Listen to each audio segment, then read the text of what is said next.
ഈ ദിവസം മാത്രമല്ല, ഈ ആഴ്ചയിലോ ഈ മാസമോ ഈ വർഷമോ മാത്രമല്ല, എല്ലാ കാലങ്ങളിലും സമൂഹത്തിന് നീതിബോധമുണ്ടെങ്കിൽ സമൂഹം നിൽക്കേണ്ടത് അവൾക്ക് ഒപ്പം തന്നെയായിരിക്കണം. കാരണം അവൾക്കൊപ്പമാണ് സത്യമുള്ളത്, അവളുടെ കൂടെയാണ് സത്യവും നീതിയുമുള്ളത്, അവിടെയാണ് മനുഷ്യത്വമുള്ളത്. അതുകൊണ്ട് മനുഷ്യത്വത്തിൻ്റെ എല്ലാ മൂല്യങ്ങളെയും ഉയർത്തിപ്പിടിക്കാൻ വേണ്ടി, അതിൻ്റെ എല്ലാ യഥാർത്ഥമായ പ്രശ്നങ്ങളെയും ഉയർത്തിപ്പിടിച്ചുകൊണ്ട് തന്നെ ഈ സമൂഹം പ്രഖ്യാപിക്കേണ്ടതുണ്ട് അവൾക്കൊപ്പമാണെന്ന്. നാം പണ്ടേ കേൾക്കുന്നുണ്ട്, പാതി ആകാശവും പാതി ഭൂമിയും സ്ത്രീയുടേതാണെന്ന്. പക്ഷേ പലപ്പോഴും പല രംഗങ്ങളിലും പാതി ആകാശം പോകട്ടെ, പാതി ഭൂമിയും പോകട്ടെ, സ്ത്രീക്ക് മാനം മര്യാദയായി ജീവിക്കാൻ, തൊഴിലെടുക്കാൻ, അന്തസ്സായി തട്ടല് ഉടയ്ക്കാതെ മുന്നോട്ട് പോകാൻ പ്രയാസമുണ്ടാകുന്നുണ്ട്.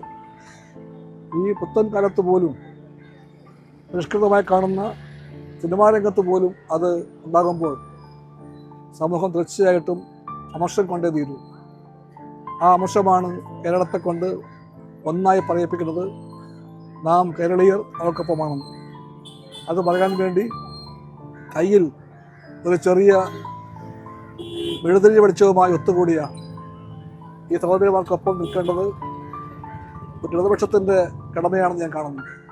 അതുകൊണ്ട് ഇടതുപക്ഷ ആശയത്തിൻ്റെയും ആ രാഷ്ട്രീയത്തിൻ്റെയും യഥാർത്ഥമായ മൂല്യങ്ങളെ പറ്റിയുള്ള കാഴ്ചപ്പാടുള്ളവരെല്ലാവരും ഇവിടെ ഉണ്ടായിരിക്കും.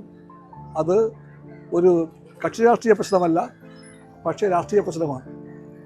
ആ രാഷ്ട്രീയം നീതിയുടേതാണ്, ആ രാഷ്ട്രീയം നന്മയുടേതാണ്, ആ രാഷ്ട്രീയം ആൺ പെൺ സമത്വമെന്ന ഏറ്റവും വലിയ നീതിയുടെ മുദ്രാവാക്യം ഉയർത്തിപ്പിടിക്കുന്നുണ്ട്. ഇപ്പോഴും നമ്മൾ നീതിക്ക് വേണ്ടി പോരാടിക്കൊണ്ടിരിക്കും.